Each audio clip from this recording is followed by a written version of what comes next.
I've lured you lot in. That's right, hook, line and sinkered. Look, I would never tell anybody that you need to have these fragrances in your collection. But there's no doubt about it. The 10 that I'm going to go through today are great fragrances. There's something for everybody here. So if you're interested to find out about these fragrances, you know what to do, people. Just stay tuned.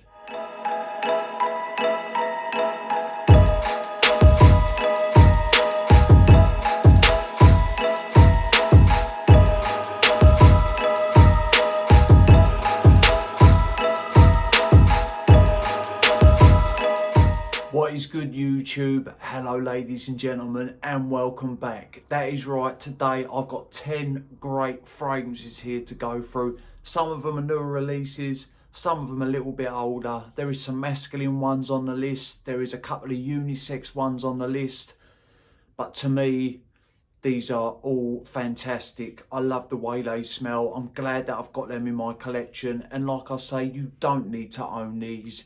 There is millions of fragrances out there that you can buy, but I like to put you on the track of great fragrances. That is why normally you don't really see me badmouth a fragrance, is because in general, out of all my collection, there's only probably a handful of fragrances that I don't enjoy. The rest of them I do. This list is in no particular order. These are all great scents to me, and they all deserve first place because I think they are that good. Just wanted to throw that in there before I forget.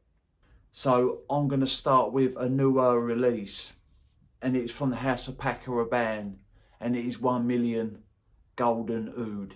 That is right, this thing deserves to be on this list. I love the way this smells. Packa have done a great job with this. It's got a little bit of that Middle Eastern twang, but we'll get into it. The atomizers, not too bad.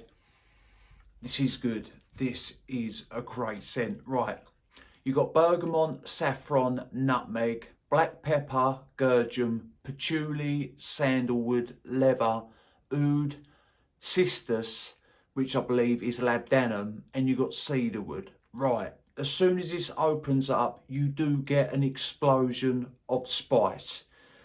You get this warm, balsamic, resinous sweetness alongside that spice. The black pepper, the nutmeg pushes a little bit more sweetness into the opening of this. Plus it adds to the spicy side. The saffron does. Once the opening starts to settle, that is when this leathery, suede nuance comes through with woods. And the more this dries down, that woodsy nature that this fragrance has, the fragrance starts to turn creamy. The oud does come through. The oud here is not challenging. Like I say, it just gives a little bit of that Middle Eastern twang style to the fragrance along with the spices. It's not funky, it's not fecal, it's not even that present. You can tell that it's there, but it's not in your face. Because you've got like that balsamic sweetness, the spice does carry through into the mid. And once you start getting into the dry down, that is when the spice levels out, the woods amp up. Right. Some note breakdowns are saying that this has iris in it. On the Packa website, it doesn't say that it has iris in it. So I can't detect iris, but all I can say is that once it starts getting into the mid, when it starts turning a little bit creamy, it goes very smooth. So if it has got iris in it, maybe it's doing that. But can I detect iris in this fragrance? Personally, myself, I cannot. But this is a great scent for cooler days, obviously. To me, this definitely leans on the masculine side. There's no doubt about it. Right, the longevity and projection on this, it's not beast mode. Because it's got oud in a name, you'd be thinking, man, this is going to be a 12-hour monster. It isn't. 7 to 8 hours, sometimes it creeps over past the 8-hour mark. The projection at first is strong and then it goes to moderate after about an hour or so, and it does leave you with a nice scent bubble. There is no doubt about it. This deserves to be on this list. If you haven't tried this already, get your paws on it. I know that apparently it's hard to get hold of. I ordered this off the Packa website in the UK. I don't know if it's still on sale there. If it is, even try and get yourself a sample. This is not a daring fragrance. It isn't. It's a great, warm, resinous, spicy, woodsy scent. Anyway, that is Packa 1 Million Golden Oud. Up next, this is newer to my collection and it's been around for years. It is Dior Homme Parfum. That is right, it does deserve to be on this list. Right, some people call this a masterpiece. I agree in the fact of, at the minute, I haven't had this for that long, so I think it's a great fragrance.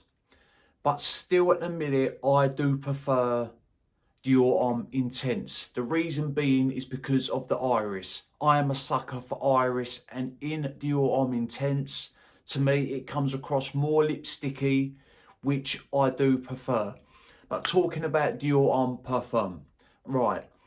You've got Tuscan Iris, Rose Absolute, Sri Lankan Sandalwood, Leather, Vanilla, Ambrette and Cedarwood. What do you get when this opens up? Or what do I get? I get a strong, stemmy rose. There's nothing really jammy about it. And there is always a little bit of sweetness to this fragrance. But with that rose, you get the iris.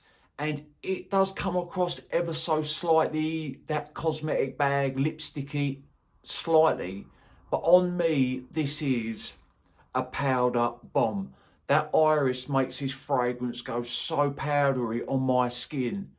And this is the reason why I prefer Dior Homme Intense, because I prefer the lipsticky style, so to speak. I do enjoy powdery iris fragrances. But on me at the minute, this is so powdery. But anyway, so powdery, a little bit lipsticky, a touch of sweetness, the rose. Then after a couple of minutes, the leather comes through. The leather gives this dark edge. And then you get the woods, and the ambrette sort of rounds the fragrance, gives it nice musky edges. It is a very nice fragrance. There is no doubt about it. And like I say, a lot of people call this a masterpiece. It's not overly complex. It's masculine. This is for a lot of people, it's for special occasions. But I've been rocking this around the house. I don't save fragrances for occasions apart from a couple in my collection that I do. Apart from that, if I enjoy a fragrance, I'll wear it around the house. I'll wear it to the shops. Whatever I'm doing, if I enjoy the scent profile, I will rock it. But this is great for special occasions, weddings, if you're going to a wedding as a guest, smart parties, formal occasions. This is for when you mean business. At first, it is loud. Any other fragrance, it starts to sit closer to the skin as time goes by. That powdery nature does tone down a little bit on me, but it's powdery all the way through near on. It is a great scent. It does deserve to be on this list, and that is Dior Homme Parfum. Up next is a fragrance that was released this year. And I think personally, especially on the designer side, it is one of the better releases of 2023.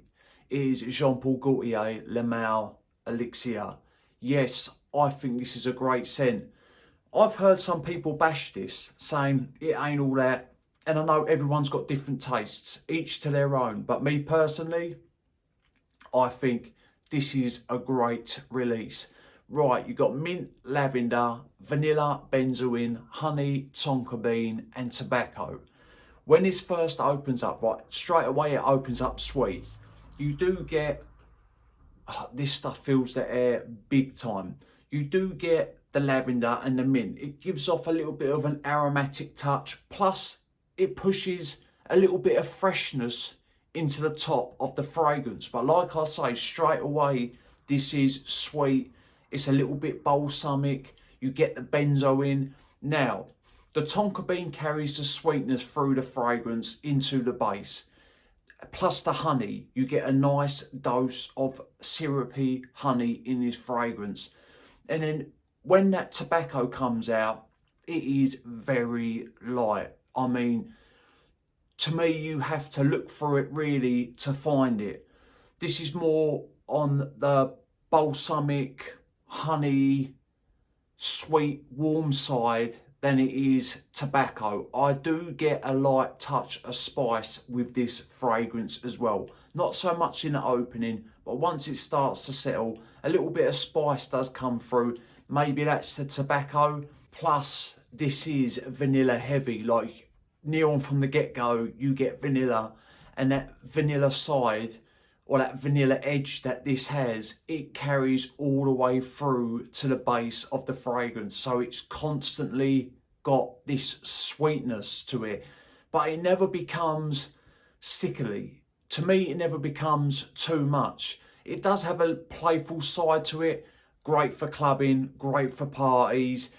It doesn't start out juvenile, but it starts out a little bit younger, and then as it settles and it warms up more and more, it sort of grows up a little bit, if that makes sense. This is strong on my skin and on clothes. I mean, you're going to get 8+ hours with this fragrance. On clothes, it is there till the next day. I wore this and I had one of my Stone Island zip-up jackets on. Obviously, you don't wash a jacket every time you wear it. I wore my jacket for a couple of hours. I was wearing this, sprayed it on the collar, put the jacket back up in the wardrobe. A few days later, when I opened the wardrobe, I could still smell this on that hoodie. So it works its way into its fabric very well. But anyway, definitely deserves to be on the list. And this is Le Male Elixir. This is a great pickup. It really is. Up next, this is a great, lively, fun, versatile fragrance. You can wear this any time of year. It is Eccentric Molecules Eccentric O2. Yes, this smells great. The way this is done, to me, this is not just any ordinary citrus fragrance. There's a lot of notes in this, and on the cover, so to speak, it seems a little bit not simplistic but not complex, but there is quite a bit going on in this fragrance. There's a lot of twists and turns. Are you ready? Buckle up, sit down, because this is a big note breakdown. You've got juniper berry, mandarin, lime, bergamot, ginger, freesia, clary sage, vetiver, pink pepper, hidione, orris, muscone, which is musk, ambroxan, tonka. Right, as soon as this opens up, like I say, this is very fresh. It's got a sparkle to it. The mandarin pops with the lemon. You get a little bit of, or you get quite a lot of fresh spice, especially in the opening. As everything starts to settle, you get these aromatic touches that come in. I do get green herbal nuances as well, but they're mostly sitting in the back. But while all this is going on, the citruses are still there. With Eccentric O2, especially on my skin, them citruses stay near on through the life of the fragrance. And that is what I love. That is why, to me, this is not just an ordinary citrus fragrances.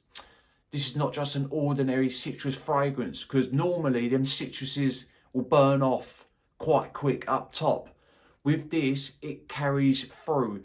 The florals in this, to me, add freshness, plus they add a little bit of a fruity twist, which mixes in with the citrus, which I think helps carry them through, so to speak. Woodsy undertones. This does have a musky edge. The ambroxan pushes sweetness into the fragrance, plus it gives it a bit more freshness. It helps all these notes. This is crafted very well. All the notes really support each other, and they help carry notes through the fragrance. I do love this scent. And like I say, this is very versatile. You can wear this to the office, you can wear it to the gym, you can wear it in colder weather, in warmer weather. and that is Eccentric 02. If you haven't tried this yet, on discounters you can pick this up at a good price. I did. I believe I ordered this from Notino in the UK. I can't remember how much I paid for it. I think retail they're £100, but I didn't pay no way near that for this fragrance. Anyway, yeah, that is great. Deserves to be on this list. Up next, we have another newer release from 2023. It is coming from the house of Manera. That is right. It is Red Tobacco Intense, or Intense Red Tobacco. This is red tobacco through and through. There is only some minute differences between the OG and between the Intense. So to me, it is redundant to own both. You already own the OG and you like how it is, because some people complain about the opening being a bit harsh. Me, I've never really found it off-putting, but some people say it needs 20 to 30 minutes to dry down. If you don't like that about the OG, then grab the Intense, because the opening of this is a lot smoother. The fragrance is shaped, it's rounded, whereas the OG Red Tobacco can come across maybe a little bit rugged, whereas this isn't. I'm going to read you the notes quickly and I'm just going to talk about this. You've got nutmeg, cinnamon, oud, pear, saffron, frankincense, leather, patchouli, tobacco, vetiver, amber, sandalwood, bourbon vanilla, and there is more notes, but I ain't going to bother reading them. So this opens up spicy, you get the saffron, I definitely get the frankincense. To me, the frankincense in this pushes a little bit more than what it does in the OG, but it's smoother. It's a little bit louder, the frankincense is, but smoother.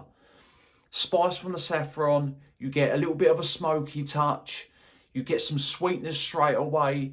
Right, once this dries down, you do get that fruity nuance from the pear, but it's missing the apple note. That has been taken out. The OG has pear and apple, I believe, and this just has pear. But I would have kept that apple in, personally, because to me, I prefer that fruitier side in the OG than what I do in this. And as it dries down, you get vanillic touches, the oud comes out. The oud here is not skanky or off-putting. It's one of their smoother ouds. It adds depth. The jasmine adds soft. I think the jasmine helps smooth the edges out. Obviously, this goes woodsy. It is a very nice fragrance. But like I say, to me, it's redundant to own both. Unless you do not like the opening of the OG, then grab yourself the Intense. But there is not a lot of differences. Smoother, less fruity. That is why I prefer the OG in this occasion, because I prefer that fruitier side. But yes, the opening is a lot more smoother. And is it more intense? Not the batch compared to the batch that I've got. The batch that I've got, the OG, I think 2020, the batch code was, and that is stronger than what the Intense is. Maybe this needs time to macerate, but really, should you have to buy a fragrance and wait 6 months for it to macerate? I don't think so. Surely they macerate it before it comes out. So they don't just make a batch up and then throw it out. They have to let it sit for a little while and do its thing. So technically it is macerated before it does come out. But anyway, it does deserve to be on this list. It is a very nice fragrance. It is strong. This is no slouch. Cooler weather. And that is Manera Intense Red Tobacco. I recently done a full review on this fragrance. I ain't going to pipe on about it too much, but I wanted to put it in this list because I enjoy this fragrance. It is Commodities Whiskey, or it used to be called Whiskey. Now they've, as you can see, I can't get my words out. As you can see, they've starred the name out. For what reason, I do not know. But yeah, right. You got jammy plum, black currant, violet, Divana, patchouli, saffron, lavender, vanilla, vetiver, cedarwood, American oak and mahogany. Right, straight away this opens with juicy plum. Sweet, a little bit sugary, plus the black currant here adds a little bit of zest to that opening. Plus obviously it boosts up the fruity side. As this starts to dry down, the lavender does come through, and the lavender here pushes a little bit of freshness into the fragrance, gives it a light aromatic touch.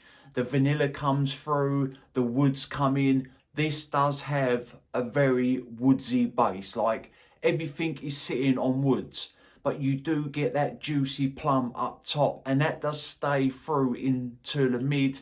And then once it gets into the dry down, it's still there, but it's sitting in the back. The black currant fades out. I do get soft touches of spice with this fragrance, powdery touches, and when it comes to the boozy side, I do pick up on a little something. Once it gets into the mid, I don't know if it's the way the fruits are mixed in with the woods and it's causing a little bit of a boozy effect, because there is no booze listed in the note breakdown. There's no whiskey, there's nothing. I do get little fruity boozy touches from mid to dry down. This is turned into a love, because at first I enjoyed it. The more I wear this, I think, man, this is a good fragrance. Anyway, that is whiskey from the house of Commodity. Yeah, this is a solid fragrance. This one is a love of mine. If you enjoy sandalwood and fig, you will appreciate this fragrance. And before I show it, I think this is unisex, but because it does have a woodsy side to it, some women might think that this leans a little bit more masculine, but me personally, I think if you enjoy the note of fig and you like creamy fragrances, you will enjoy If by RK and Frappin. What a stunner this is. Gorgeous looking presentation, wooden cap, great atomizer, pressurized. I just love the way this smells. Right, you got Italian bergamot, ginger, fig milk, cashmere wood, cinnamon, Venezuelan tonka bean, Indonesian patchouli, Mysore sandalwood and Gaiac wood. Straight off the bat, this opens sweet, woodsy. You get a little bit of zing from the ginger. There is definitely some spice up top, but the way the spice and the ginger come through, I think that's what's pushing the freshness into the fragrance. As this starts settling down, things start turning creamy, the fruity fig comes through. This doesn't go lactonic, but it's borderline. It's milky and it's nearly lactonic. The sandalwood mixes in with the fig milk, and then as it dries down more, that's when it starts turning more woodsy. I do get the patchouli here is a little bit dark. It pushes in towards the woodsy side of things. It adds a bit of sweetness. Plus, I do get a very light earthy touch with this in the dry down. But maybe that's just my skin. But anyway, this is a stunner. This has been around for a few years now. If you haven't tried this, get yourself a sample. Some people say that this smells like BDK's Gris Charnel. Similarities, very minutely. Apart from that, they both do different things. This is worth a pickup, and I got this on discounters as well from a place called Beauty Now, I believe. I think I picked this up for about £85 for a 100ml bottle. It is worth that and some. But anyway, yeah, I'm going to stop rambling. If by RK and Frappin, solid fragrance. One had to come in from the house of Aaron Terence Hughes. It is Boss Bastard. To me, this is a unique scent and it smells great. Let me just spray it on. This is going on skin, this one. Right, you've got bergamot, lemon, mandarin, cedarwood, amber, honey tobacco, cocoa, vetiver, sandalwood and musk. Straight away, this opens citrusy, but sweetness from the amber, from the honey tobacco. The tobacco here, when this, right, so it opens up sweet, a little bit fresh, definitely got a little bit of a citrusy side to it. Then in creeps the honey tobacco, and I get spicy herbal touches, which I think is coming from that tobacco. The honey starts warming the fragrance up. As this settles, the citruses slowly dissipate, and then the honey tobacco takes over with the vetiver, creamy sandalwood, and this starts out very minutely musky. And then when it sits and it's dry down, that is when it's quite musk heavy on my skin anyway, and it gives this fragrance a sensual, soothing, cozy edge. Starts out a little bit playful and lively, dries down a little bit cozy and warm and sweet and woodsy. Great scent. I'm glad to have this in my collection. This is Extract to Parfum, and I believe for the 50ml, it's about £90 on his website. Any day of the week. Solid fragrance. Glad to have this in my collection. 110%. And that is Boss Bastard from the House of Aaron Terence Hughes. Another unisex one. Some fellas might think that this leans more on the feminine side, but I think it's straight down the middle. As soon as I smelt this fragrance, it was love. It is Jinn Qua from the House of T.O. Cabanel. What a great fragrance. A little bit unusual. It's got puffed rice as its top note. Yeah, this is good. This is good. Right, you got puffed rice, mate, violet leaf, matcha tea, gaiac wood, Tulu balm, Haitian vetiver or Haiti vetiver, and sandalwood. Straight away, this opens a little bit dusty, starchy, a little bit savoury, I would say, with sweetness, with green herbal touches coming from that mate or matcha tea. And they also give this fragrance a calming quality. Like, this is not too loud. It's not too playful. It's more of a relaxed. If you're going out for a cozy dinner, or if you're chilling in and you want something to lounge around the house in and it's warm indoors, this will be a great scent for that. Or you can wear it in any occasion. I'm just trying to show you or tell you a vibe that this fragrance gives off. So you've got a calming nature. As it dries down, woods start creeping in. Right, this does have an earthy dry down, but ever so slightly. There's always a bit of sweetness to the fragrance. The violet does give this a powdery edge. Plus, once it starts heading into the mid, it does give this a little bit of a perfumey edge, if that makes sense. That is the only way that I can describe it.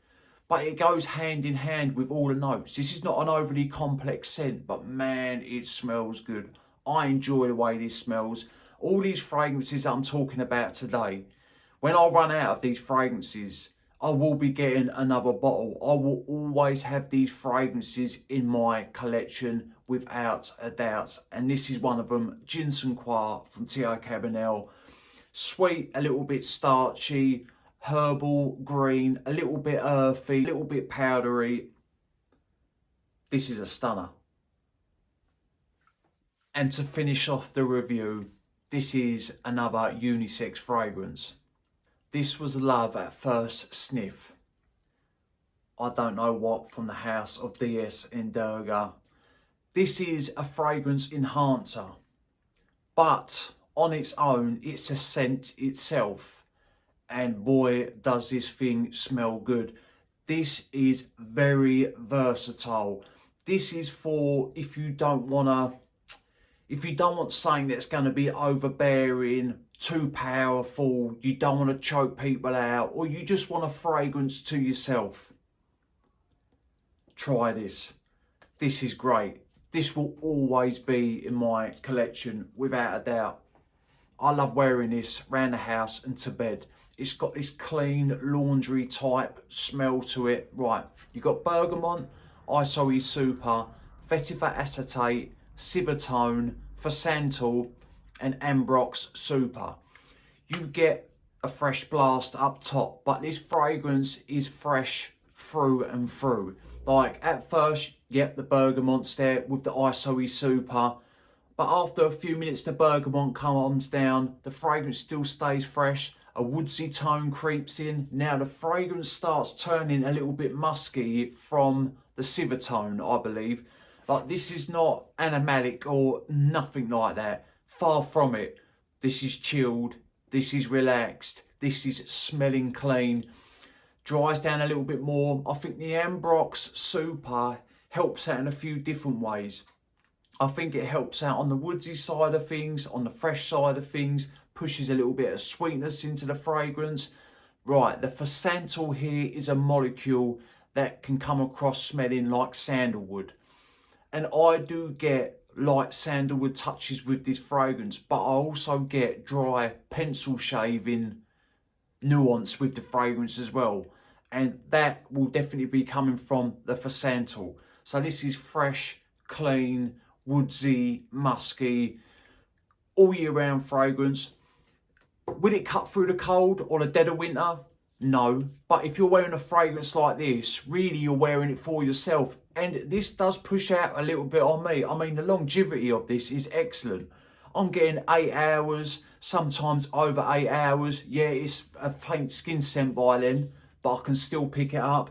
And it's not beast mode, but it's got a good moderate projection at first, and then over the hours it rains in and it just gives you a nice fresh scent bubble. It is literally like smelling fresh cloves that have been hung outside, freshness, you know what I mean. I ain't gonna start going down that lane, but it's a very fresh fragrance and I love it. Like I say, I'll rock it around the house, to bed, fresh out the shower. It is a great scent. It is unisex in my opinion. Yeah, it does have a woodsy side to it, but I think both sexes can wear this fragrance, definitely. And that is I Don't Know What from the House of DS Indurga. People, sample this. Any of these, sample them, because to me, they're knockouts. Right, that is 10 great smelling fragrances. Like I say, no, you don't have to have these in your collection, but they're good fragrances. They're really good fragrances. And I think this list, it has something for everybody. Unisex, some cozy, some louder, some masculine. Right, people, drop a comment down below in which ones you own, or which new fragrances should I check out. I know there's some newer fragrances dropping soon. I believe there's a new Valentino Uomo, I believe. So I might have to get my hands on that if I can. And remember, smelling good's always a pleasure and never a chore. And I'll definitely see you lot on the next one. Cheers.